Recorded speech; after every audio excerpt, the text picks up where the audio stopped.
Try 30 seconds to introduce. Thank you, Lascan Corla. Minister, during the Finance Bill, you gave a very clear commitment on the floor of this House that in the first quarter of this year you would undertake a review of the impact that the increase in betting tax would have on that industry.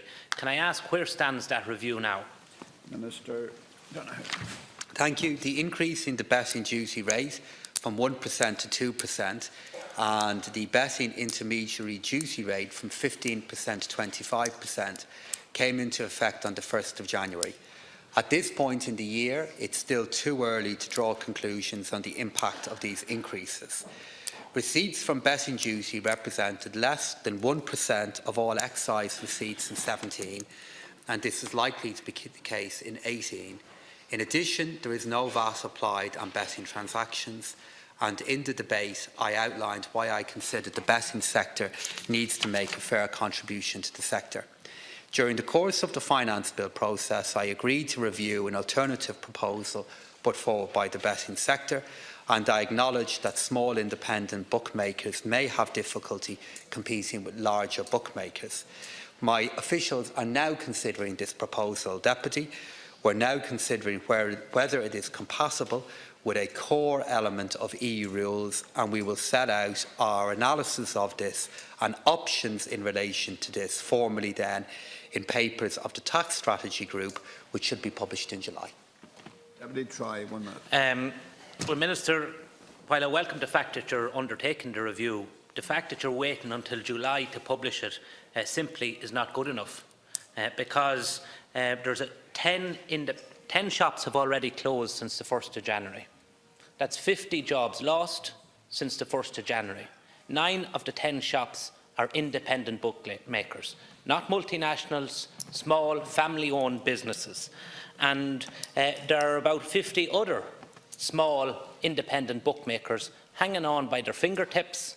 They have been able to manage through their banks and their financial backers to negotiate a package to keep them trading at a loss till the end of Q1, because you gave a clear commitment on the floor of this Dáil during the Finance Bill that this would be done in Q1, not July, the 3rd quarter of the year, but Q1. Can I ask you, given the fact that your officials are re-examining the proposal, will you please accelerate the publication of that data with a view to looking at making the necessary amendments to protect small family businesses as promised by the end of Q1 this year? The specific commitment that I gave, as the Deputy will remember, or at least I hope he remembers, is that we would look at the issue quickly at the start of this year, which we are doing. As the Deputy will be aware, we are experiencing a trend at the moment in where we are seeing change taking place within independent bookmakers because of changes that are happening in consumer behaviour and because of the growth of larger companies here.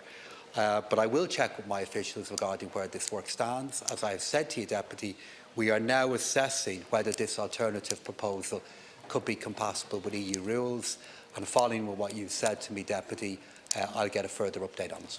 Deputy, try. I welcome that fact, Minister, because I'm not being alarmist.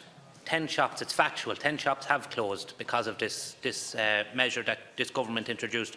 3 shops in my own constituency, Edgerstown, Athlone and Rochford Bridge, all small family business, no option, close the doors. So given the fact that you're now saying today that you will look into it on foot of what I've asked you to do, with a view to accelerating the publication and hopefully taking on board what the industry are saying themselves, because to be fair to them, they have given an alternative. It's not like they're looking to get this reversed with no alternative in place. They have proposed an alternative that will give you in excess of what you hoped your measure would introduce. Final response. Thank you. Well, I would make the point that we did try to get alternative ways of doing this across all of last year. And we did engage with the sector. We did do work in last year's Tax Strategy Group process.